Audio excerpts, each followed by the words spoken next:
This is 1380 AM, 95.1 FM, KCIM. It is Sports Rewind time, 9:30 here on this Tuesday morning. And Sports Director Jeff Blankman, Casey Miners, you guys, there's something wrong here. You guys look actually, dare I say, rested. Yeah, Casey looks the most awake I've seen him. Still tired. On the program.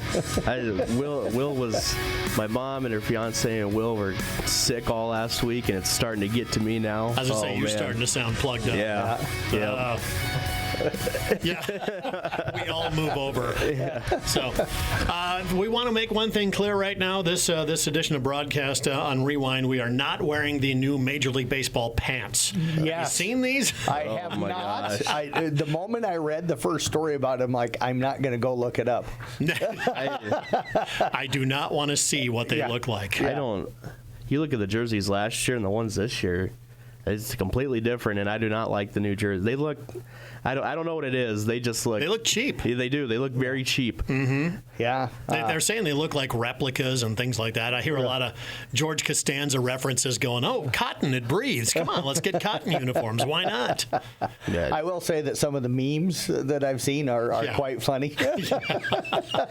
They don't look good. I saw one where they were showing, this year's new Major League broadcast has a series of black blocks, covering up certain parts of the anatomy that apparently you can see now with the new Major League pants that they have out there. You know, when the Players Association is like sending a letter complaining, that these uniforms aren't good. The question is how quickly can they get all new uniforms made? Oh, they're gonna have to wear these ones this year. Yeah, for sure. Yeah. It's it's going to be interesting. Maybe the ratings will go up. Yeah, my guess maybe they'll plummet. We don't know yet. Somebody may have lost a job over this. I would think of whoever designed or. Well, it was. I think Nike designed them, but it was produced by Fanatics. So I mean. But somebody somewhere along the line had to have realized this before they doled them out to everybody. Oh, yeah. Well, why didn't they just go to some players and say, hey, what do you think of these? They would have told them right away, these are awful. Right. But they're supposed to be performance, keeping them cooler and stuff while they're out there in the heat. But the players immediately said these are just terrible. Right. Awful. Most players wear arm sleeves and have 75 other things on when they're playing, so I don't know. Yeah. I guess it would help because, the MLB jerseys, they don't look as heavy, but it's not. Yeah. It's going to be a disaster. Yeah. It's going to be a sore point of just contention all year long. They just look like if you were to slide either head first or, with your legs, they're just going to rip. Yeah, it kind of looks like the old tearaway jerseys in the NFL, if you remember those. I miss those Campbell. days. Yeah. Yeah, he'd go through like 10 jerseys a game. So it's we'll see what happens there. But let's start with a little trivia question. Got one here this morning. The new number one team in college basketball. You know who it is? Houston. Yeah. They're the fifth number one team. Your question is name the other four, and we'll get to that before the end of the end of the half hour. So I thought that was pretty simple. Yeah. I mean, it's recent memory. I just see how much you guys have been following local basketball, how much you've been following college basketball. Yeah. I can think of a couple of them right away off the top of my head. All right, so there's your trivia question for the morning. Court storming. Again, it comes up as an issue once again. Duke and Wake Forest, correct? Yep. That was the game? Yep. Yeah. Yeah, and I guess the only thing I'm going to say is people have been court storming forever. What has changed that now we're either hearing about more injuries or there are more injuries to the athletes? So what has changed? I know one thing, I was listening to a sports talk show yesterday, and they talked about the fact that years ago it used to be a huge upset, or if you knocked off number one or something like that, you'd storm the court. Now it seems like they're storming the court for every victory, that's against a ranked team, whether it's a big win or not a big win. Well, this was Wake Forest against Duke, so you understand Wake Forest has been pounded by Duke for a long time. So I kind of get why they did it, but at some point the security has to step up and say, okay, until the players clear the floor, you're not getting out on the floor. They've got to take precautions before the game ends, saying, nope, student sections, you are staying where you're at. I saw somebody say a very interesting thing, and I think there's multiple issues to fix this. Somebody said if you put a 30-second clock up there, that gives the players 30 seconds to shake hands, get off the court, and then the away team to get off the court, and then you can have your court storming. Right, but how many people are going to wait? That's the problem. I know. I mean, so that's the thing is, Wake Forest's security was ill-prepared, and it was a horrible job by them. But, how do you stop it if 20,000 people or 14,000 people want to storm the court? And it's mostly just the student body. Yeah, but you get adults out there and everything else now and stuff. But how are you going to be able to stop it? I don't know. I know Jay Billis said let them storm the court and then surround the court afterwards and issue everybody a citation, and that's the only way you get off the court. He says you want court storming to stop, start fining everybody or arresting everybody that does it, and then you'll get court storming to stop. I think it's on the facilities myself. Agreed. I mean, quit hiring 70-year-old security guards. I mean, you got to have somebody down there that can actually say, nope, you're not going here. And they're going to have to spend more money on security. And I think Wake Forest's court storming was one of the fastest court stormings I have ever seen. The game wasn't over yet. Yeah, I did not see any film on it. Yeah. Well, and I bring up the point when we talked about the Caitlin Clark one too. With that one, they had to go across the court to get to the locker room. Same thing that happened in Wake Forest. Duke had to go across the court to get to the locker rooms. I mean, if you eliminate, and I hate to say this, but if you eliminate handshaking, because college basketball is the only sport where they really line up and say good game, I think if you eliminate that, and if you just had the teams enter on the side of the benches, you probably get away with a lot of injury. Like you don't hear about these injuries anymore. That's just my point on it. Yeah. It gets the teams off the court faster. Yeah, if they're going to allow that, at that point, just stop the post-game injuries. Shake hands before the game. Right. Come out, do that line thing before they announce the lineups, and just have it then, and just do away with it at the end of the game because you don't know what's going to happen at the end of the game. Yeah, and it doesn't matter to me one way or the other, I guess, whether or not they stop it or don't stop it. You don't want to certainly see anybody get hurt, so the safety part of it. Yeah, absolutely. I mean, I think I told you when we talked about the Caitlin Clark, I took part in one field storm, but I was probably one of the last people to get onto the field and stuff, so it's not like that's my cup of tea. But one of the things that I think Jay Billis did say that I think is accurate, the schools love it.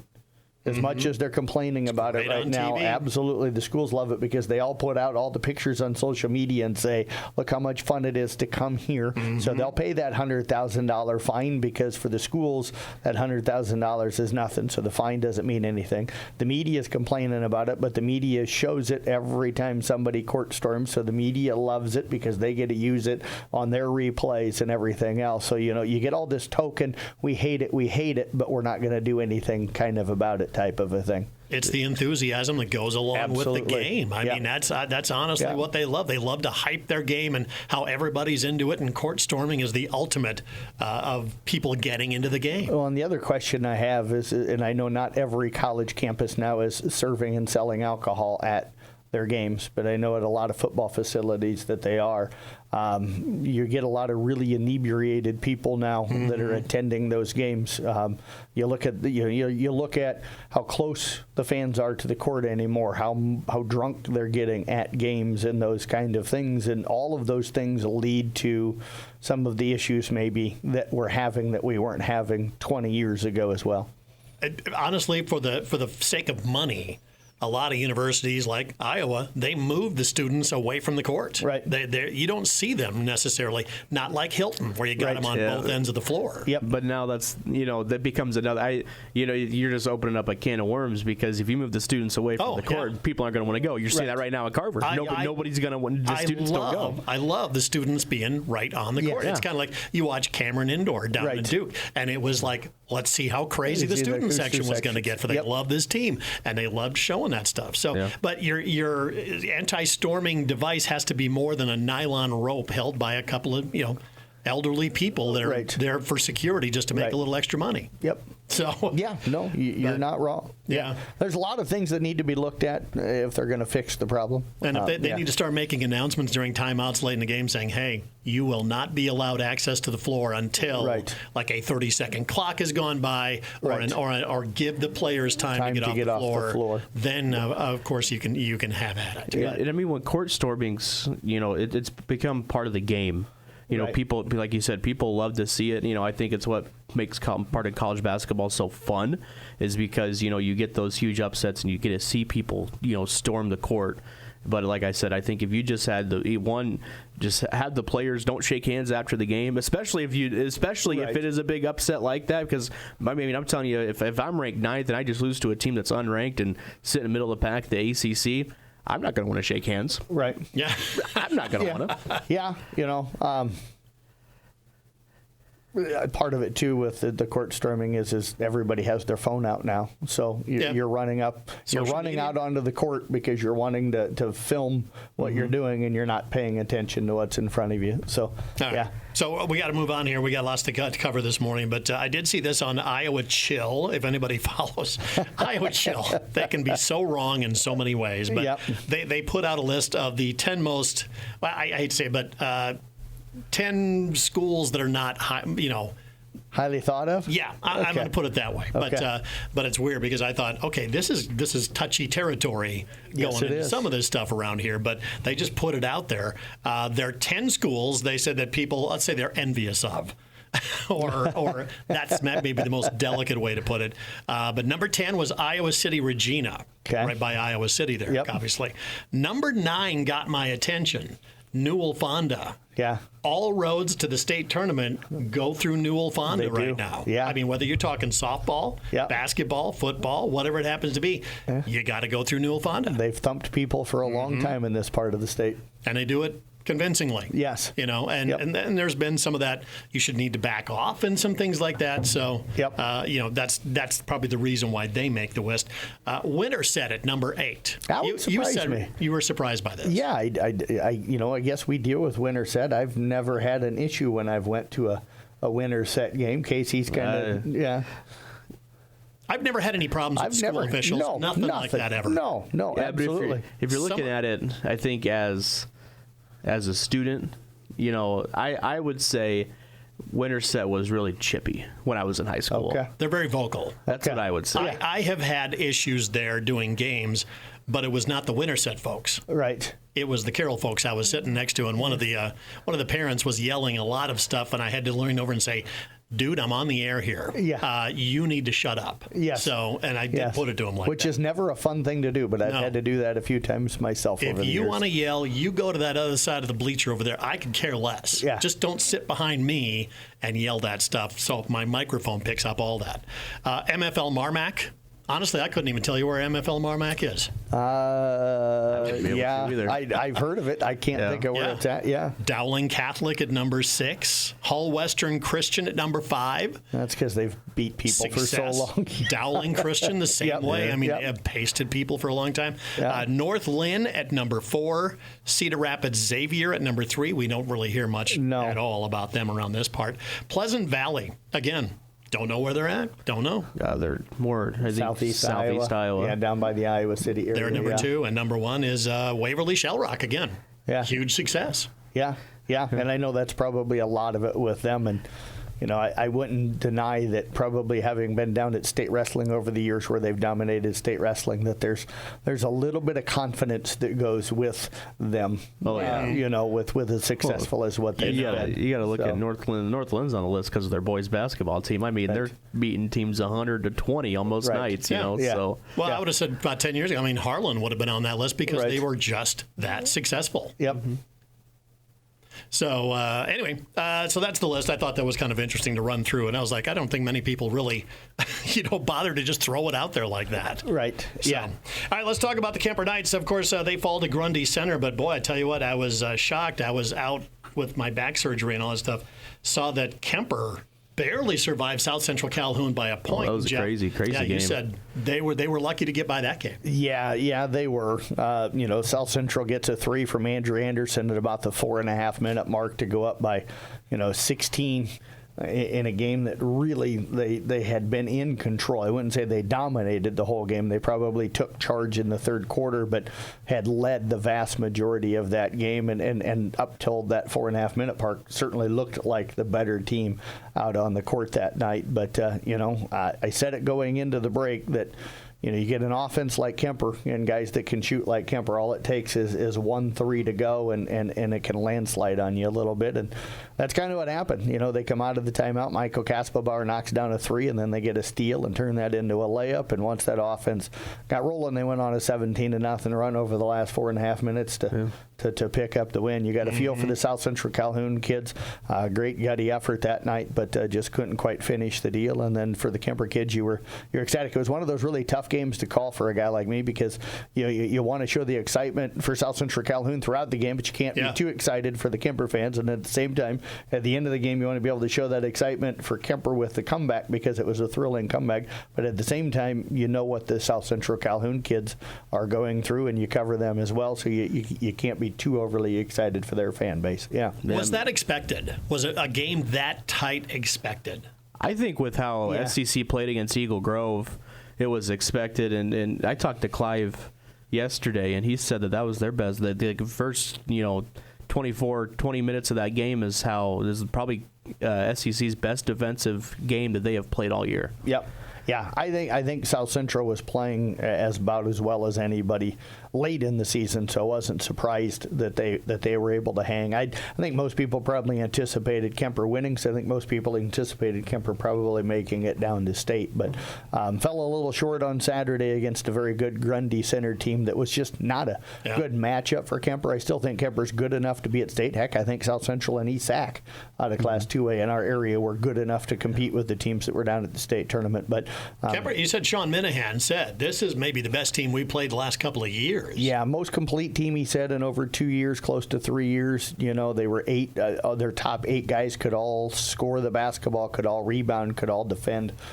So he said that it was going to take their best effort to be able to go out and beat them. And they played well on Saturday, but just too many rebounds. I think they got out-rebounded by close to 20.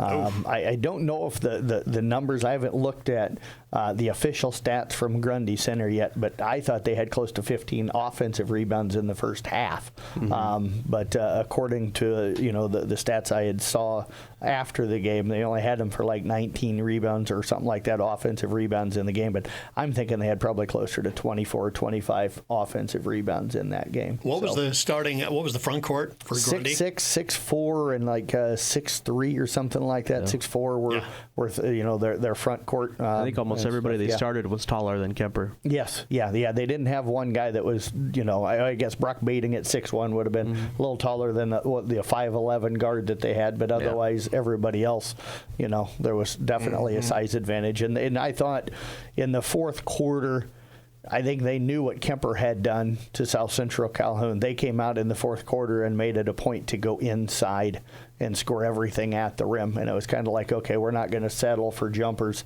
We're going to get points. We're going to get points down the floor, and we're going to dominate this game inside and make sure that we end up winning. And they were able to do that. Yeah, Kemper got off to a decent start. First couple shots, went in, but after that, I think the length got in their faces. And was that the case? Is that why the Kemper goes cold? Or Yeah. They extended out that defense. They were good enough that they could close off the drive with help, but then those guys were lengthy enough that when Kemper would try their 21, 22 footers, they were still able to get out and get a hand in the face and contest those shots and not make them easy. So tip your cap to ESAC as well. I know they ended up losing by 10 to Underwood last Tuesday night. But the game they were in. Yeah, they were down by 1 with about 5 minutes or so left in that game and played really, really, really well. Just had a little bit of a cold spell offensively, and that's something that kind of hindered them. I know Coach Bontrager said, that you probably could look at almost every game that they lost this year, and they had a 3 to 5 minute stretch where they didn't score or didn't score much, and that's kind of what cost them there. And then Carroll High, too. ADM, get them again. Looked really good against Denison Schleswig on Monday, kind of dominating that game, and then came out on Thursday night, played well for about 3 quarters, and then that fourth quarter, which has bit them all season. ADM almost doubled what they scored going into the fourth quarter. Yeah, I think they finished 22 in the fourth quarter and had maybe 26 or something like that. I think it was 32-30 going into the fourth, if I remember correctly. Yep. So just couldn't quite hold on, but just another gritty performance. I think the future going to be good. They're going to miss some guys certainly like Evan Hammer and Caden Langling, and some of those guys will. I was going to say, talk about next year for Carroll High and Kemper, especially. I'd even throw in South Central and ESAC. I think for Kemper, the future is bright for the next agreed. 4 years. Agreed. They've got some young kids coming in that are going to be good. The big question for them still is going to be size and then strength. I think Coach Minahan made a big point in the post game to talk about the fact that it wasn't just the fact that they weren't as tall. They got out physicaled, in that ball game against Grundy Center. So they're going to have to work on physicality, for the future as well. And I think Carroll is going to need some size and probably some physicality as well, and stuff. And I think you're going to look South Isn't Central that every year though. It is. I think this was one of the rare years where Carroll actually had size. They did. But why can't you have Grundy Center size? Just 1 year. Just give me that 1 year. We're not as close to Waterloo and Cedar Falls and Iowa City. Can't we recruit a little bit better out there? Yeah. Well, Isn't there NIL in high school? They can try. We might have to wait for Randy's boys to get up there if they have his height to be able to do that. But I think East Sac's going to be strong next year. I think South Central Calhoun will be strong again next year as well. I know all of the teams are going to be losing some really good seniors. I think Coon Rapids Bayard, another one of the teams we haven't talked about, played well against Madrid the other night. Just a 9-0 run at the end of the second quarter. They were up and gave up a 9-0 run at the end of the second quarter, and the lead for Madrid just kind of hovered where it was after that through most of the second half. The Crusaders made a run at them in the fourth, but couldn't quite close the gap on them. But they're losing Cade Behrens and Colby Culbertson. But you bring back what they're bringing back, and I think the future looks good for Coon Rapids Bayard. What's crazy is we think about Coon and we think about defense, but this year I think their offense was really good, and it's got a chance to be better next year. I know you lose Cade; that's going to be tough to replace, but with Ty and I think Bryce coming off the bench this year, they gave him good minutes, and those two kids can shoot. So, I have to figure out the defensive side of things. That's very important. And it would be interesting to see. I think Coon could be good. I think our boys basketball teams for the next couple of years could be. I think our Weaver's got a chance to be really good next year too. Matt over there has done a pretty good job with all that. I mean, look at the coaches that are going to be successful next year. I mean, of course, Carroll High, Kemper, Sean has done a great job. Randy's done a great job at Carroll High. Clive up there has been South Central Calhoun for a long time. He's always had success. Even Todd Bontrager at East Sac County. He's always had success, and We've dominated the Rolling Valley when it first came in, and Corey does a terrific job down at Coon Rapids Bayard. I think the ICAM Manning boys. You look at Keith Wegner. I never count him out to have a really good year as well. Really good towards the end of the season. So you wish you could get that kind of a little more consistency in the coaching level in the girls. Because that tends to be a little bit more of a change every couple of years. It does. It seems like we've went through a little bit more of a change on the girls' side of things, and it's probably been noticeable. In the results a little bit. So, all right, we're going to take a quick break here. We are 27 minutes into the program, and we're going to take a break. Or actually 23 minutes in, we're going to take our first break. Back in 30 with KCIM Sports Rewind. As the athletes at your house prepare for hard work and fun of the season, remember that St. Anthony Rehab Services provides physical therapy for any sports injury that may sideline your member of the team. Sports injuries can plague kids of all ages and keep them from playing the sport they love. Athletes will be under the direct supervision of a certified and licensed healthcare professional in the newly renovated sports performance facility. If an injury is keeping your athlete out of the game, call St. Anthony Rehabilitation Services at 794-5000 for sports injury and treatment rehab. It is KCIM Sports Rewind. It's 9:53, and in honor of Iowa's chill, we should name our least favorite sports person of the week, shouldn't we? I mean, if Iowa Chill can just throw it out there like that, so can we, right? Sure. All right. I'm going to put in contention Mr. Tim Fitzpatrick. Tim, literally, I'm tired of you sending your vacation pictures to us on Facebook. Your beautiful courtside views. Yes. Your amazing things for the week. Tim, stop it. You're making us all jealous. Yes, you wish you were in his spot, right? Oh, geez, I'm here for the state wrestling tournament. I'm here for the volleyball tournament. Now he's there for the girls basketball tournament. Golden voice of the girls state basketball tournament. He is awesome. He does awesome. Such a good job. Yes, he does. I think it's really great that you look at both Father Collison, I believe it's Father Collison. Oh yeah, right? Yep. And Father Collie and Tim, both Kemper people. kind of the voices of the state's tournaments, and I think that's amazing for the city of Carroll. You know what you missed out on, Casey, were the long road trips with Father Colley and the conversations you would have on some of those road trips. They were awesome. Yeah, I never got in on those either. He was gone the first time by the time I came. Jim Van Dyke, same way. Yeah, man. Loved it. I was like, where are we going? 3 hours? Perfect, Jim. Let's go. Yeah, I miss. What do you want to talk about? We talk about anything and everything. It was great. Absolutely. Yeah, Jim was always fun to take on road trips, and he always had that yellow pad full of notes. And I think he had a filing cabinet that was for his broadcast stuff, and he could pull back notes that he had taken from a Carroll Carlisle game from 15 years ago if he needed to. You'd never know he was a lawyer, would you? So, real quick, girls basketball tournament. What do you like? I mean, am I throwing you under the bus there, or what? No, I'm going to say St. Albert in Class 1A is where I'm going to go there. I could be wrong. Boy, I'm trying to think of who else. Oh, yeah. 5A is probably Johnston. Yeah, I would say Cedar Falls looked really good yesterday. Yeah. Without having the pairings in front of me. 4A, Clear Creek Amana came in undefeated. They're number one. Yeah. 3A, Esterville Lincoln Central came in number one pretty much all year. Their lone loss. They struggled yesterday, though, against Ford City. Their lone loss was to Sioux Central, who's in, I believe they're in the 2A ones. 2A, yep. When I watched Sioux Central twice, they look good. Yeah.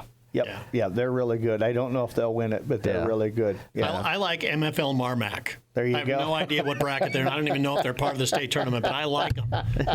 I like them. You're trying to figure out where they're at, right? Yeah, I have no clue where they're from.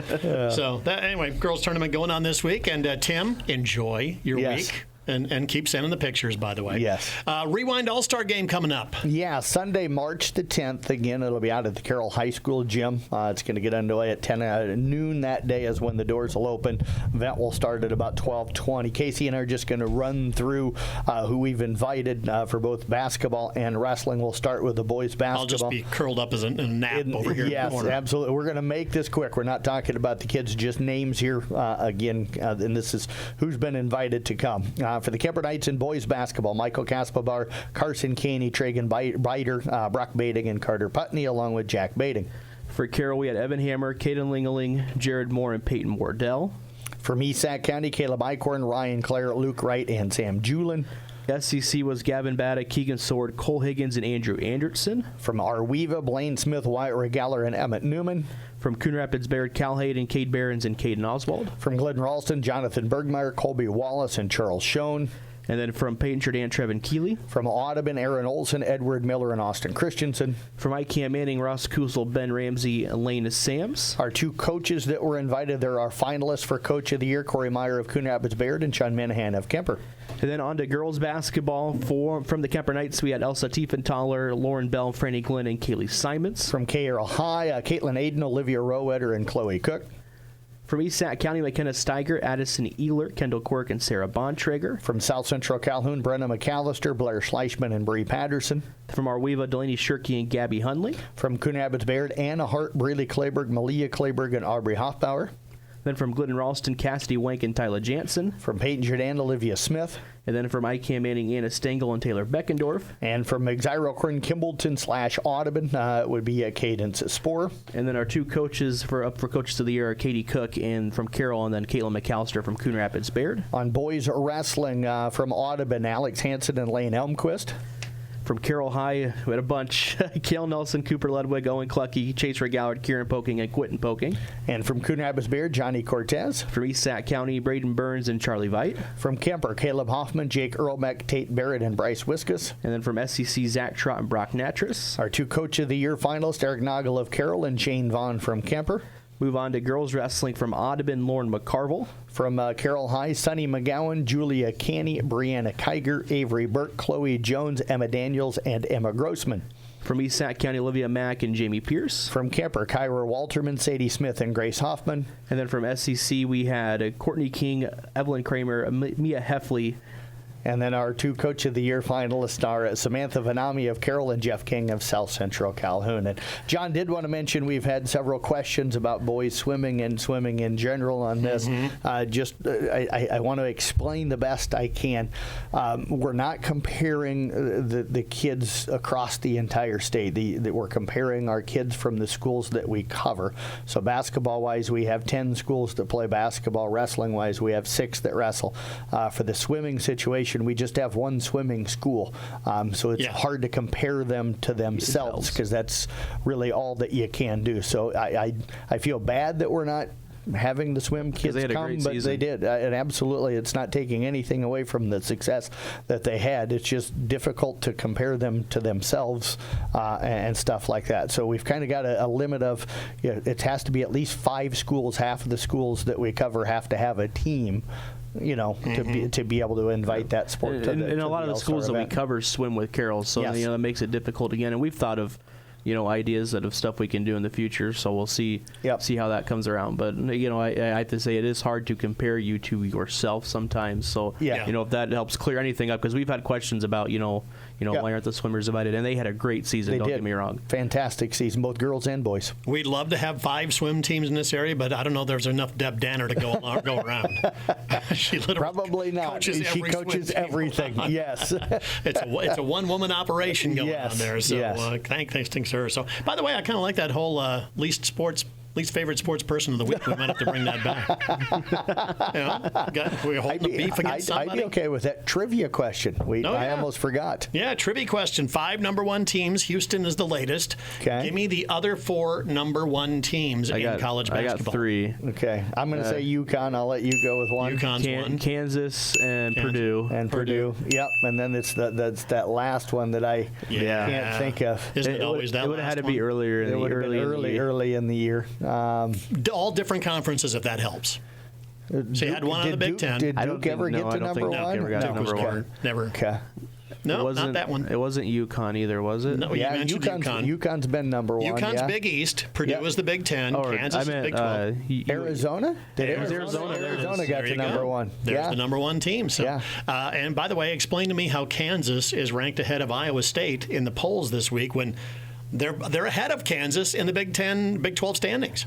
And they beat them? I don't know. Yeah, voters sometimes only look at the last time you lost, and that's all they pay attention to. It's infuriating. So it is. By the way, really cool move by Iowa to put a little logo on the floor where Caitlin Clark, I hope it stays there. I'm sure it permanently. Can you imagine how many little girls are going to go take pictures of that? What a boon that is for Iowa. Yeah, I saw a picture that... I wish it was a little bigger. I tried watching it on TV, and I'm like, where is that? I can't even see it. It was like a little dirt smudge on the floor, but that's what it is. Audie Crook named, Big 12 Women's Basketball Player of the Week, and of course, Caitlin was named a Big 10 Player of the Week.